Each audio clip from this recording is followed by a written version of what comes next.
Welcome back everyone to Sword of Mana. I am Markus and we are continuing the trek to the sub-sea volcano. Now we have entered the sub-land river, back again into the water dungeons for this set of the game, because we already missed them quite a while, and I'm using a water elemental against a water-based enemy. I are very smart. Oh my god.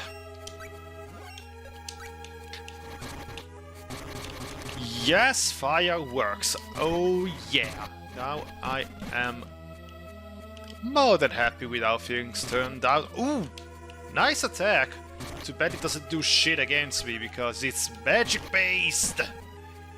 But yeah, in the last part we have reached the land of the Rocky Wilds up in the sky, which is ironic that we need to go very up in the sky in order to go then very down and reach the subterranean volcano under the water in order to get to the place where the Sword of Mana is apparently resting. And we'll see if we can manage to get through this entire trek unscathed in a couple of parts, because I don't really remember how much this trek really goes deep. It's 74 damage in MP. Damn, that is a lot. Oh, damn it! What's on this side? Yes. I'm gonna have to switch. If I have to switch out weapons a lot, this might end up becoming a little bit of annoying. Thankfully, nobody seems to hit with any kind of physical prowess here. Either that or the latest upgrades that I did to my armor are paying off in some fashion. Oh my god. You see, this is the reason why I love using the knuckles for magic. They don't get stuck against level geometry. They don't react to environmental collision. I can just go. Can I make this jump? Yes. That thing really looked like something that I could attach my whip to, rather than just walking on it with no absolute problem. And again, this is a section where Willy is gonna be rather useless, because of course he can't follow us because it's on the other side, completely locked, but also his physical attack doesn't do shit for some reason. And its magic attacks, it's water-based, so yeah, its magic here doesn't exactly work. It's sad how fast Willy ended up going from a decent hand in helping us that will do some very nice physical damage to absolutely useless. But I guess this also goes with the system that it's in place for the for how the damage is calculated, because we have all these kinds of weapons. It's very possible that all these enemies might be that the enemy that he was facing before might just have been resistant to bashing damage, because he's using the knuckles, and knuckles are bashing damage. So yeah, on that occasion, he ended up being useless also for that particular reason, which it sucks, at least for him. For me, not so much, because I don't really care for if my partner ends up being useful or not. Another gator skin might actually be very helpful. This is a very nice set of chests that we have here. Fish scales, Lorimar iron, and a water coin that I'm probably not gonna use.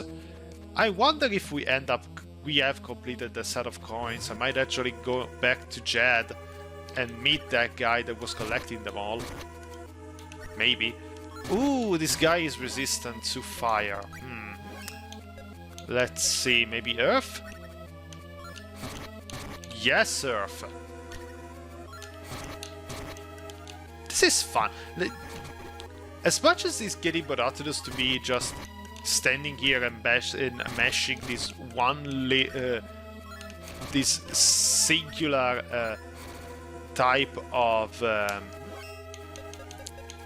spell, I like mixing up all these different elements to see which one works and which one doesn't. You really feel like a good mage when you end up doing stuff like this. There are not many, I shouldn't be, at least for my experience, I haven't found many games that really make me feel really satisfied with a magic build.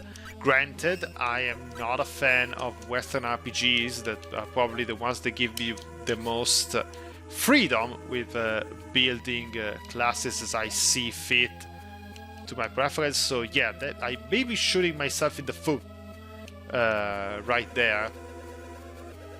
But the only one I can think of off the top of my head, aside from this one, that really made me add fun with magic was Kingdoms of Amalur, because you have all these weapons that are... You have this scepter that throws up magic blasts. Another item that was basically looked like a slingshot, and you were basically slingshotting magic projectiles all over the place. It was very fun, and I went back to the entrance. Fuck me! I hate that these places can get me so turned upside down at times, because I classify myself as a kind of person that has some, I believe, to have some decent-ish sense of orientation, and yet this game at times manages to turn me upside down way too often. But they should go back to the fire, and let's bring back our knuckles for the time being. I'm sorry, Willy, that you have to be such a burden for us in this set. Ooh! I like the fact that I got turned into mini size and still was able to just lift a... Nope, it doesn't work. I hated that you end up using it despite not working. Yeah, explode, you stupid mimic. Besides, have you noticed by the icons in the new wheel, we have a new type of mimic that can spawn here, the hyper mimic, the black mimic. That is gonna be a lot harder to take down. Hopefully, it's not resistant to magic. It's basically now my ammo every time I see an enemy, the new enemy might show up.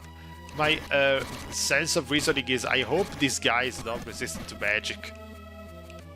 Because if it is, it's gonna be a problem.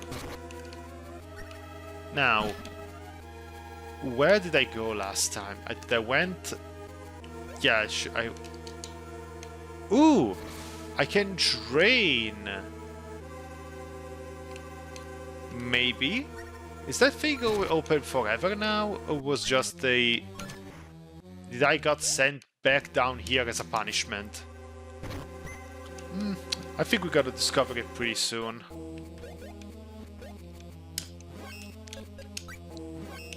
Let's get back with the whip. I'm just ignoring you now. I cannot waste too much time just lollygagging about. Because otherwise this part is gonna be 50 minutes long, and I just gotta be... I was sent below here again. Yeah, I gotta assume those things are there for punishment. Okay, they disappear, so they might not be here just for punishment. Maybe it's something that we have to drain in order to open up the way to a new area. Because I saw here, yep, the place that was previously dry here is now being completely flooded. So maybe by doing this we have opened a new passage somewhere? I really do not remember this section so far. Yes, we did, because now this place is flooded.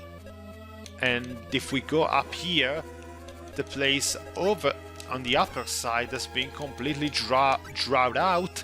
And we can actually pass and continue exploring, finally. Yeah, this is something that we probably needed to do a bit more instead of focusing so much on just the fighting. There are some tidbits of puzzle solving here and there, but it's mostly just a straight line of exploration and sometimes a fight. So sometimes you have to push a couple of switches in order to proceed. Something very simple, but that can make dungeon exploring a bit boring. Especially when you're doing it like I do. Again, I enjoy playing this way. I said it might be boring because I know that for some people variety is important, and it kinda is. It kinda is to be as well. It's weird. Like sometimes, I am a person that once it finds its own preferred approach, rarely I deviate from it. I kinda get really accustomed to a routine with my with my style of playing. So even if I end up with a very diverse set of options for my characters in my fighting, I usually tend to gravitate to do always kind of the same stuff all the time. And yet, I like having the options. Like, my preferred playstyle in the Yakuza games is when they give you 3 different styles to use, which are like the Yakuza 0, you have the standard style, you have the brawler style, the dancer style for crowd control, and then the more weapon-based style, the beast mode, where you just collect stuff from around the arena and just chuck furniture around. Your attack power is through the roof, and it's fun to do, especially when you have a buttload of enemies. Putting them all down with a sofa is just amazing. But yeah, then you have cases like Final Fantasy 16, where you only have one playstyle for most of the game, and yeah, it kinda gets really boring. Got boring fast for me at some point. Hey, robot? Production plate, Vandal Empire, type robot, owner, Mer. It's too rusty for me to read. But what is an Empire robot doing here?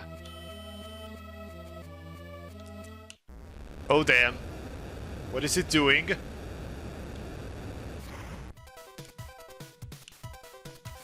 So yeah, apparently it exploded and now we have the boss for the area. Oh damn it! I have to get back on my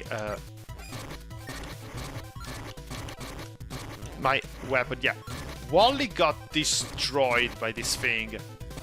Yeah, this. Oh yeah, these guys do damage on contact. Oh my god. Yeah,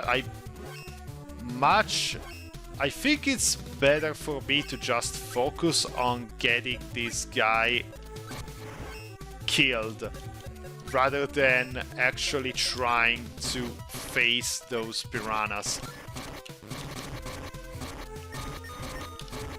And yeah, Wally might as well stay dead for how much useful is not going to be in this fight.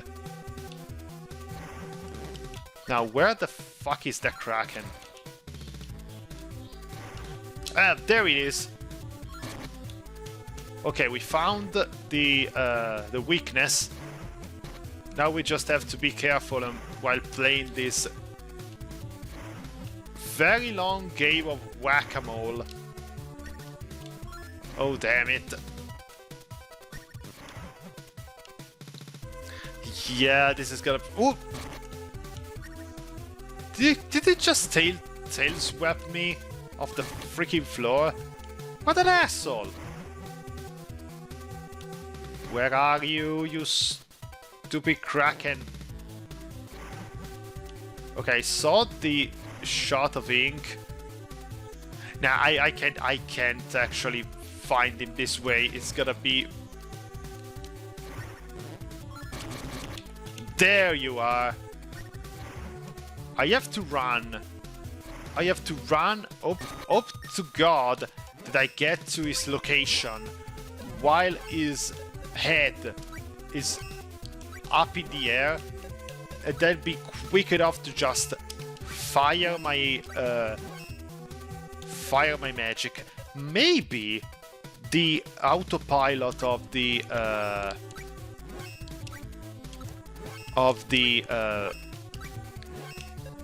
staff might be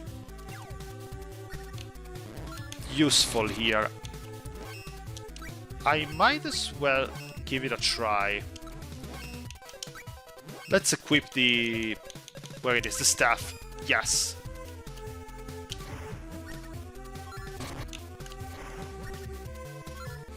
Yeah, it only hits one time though.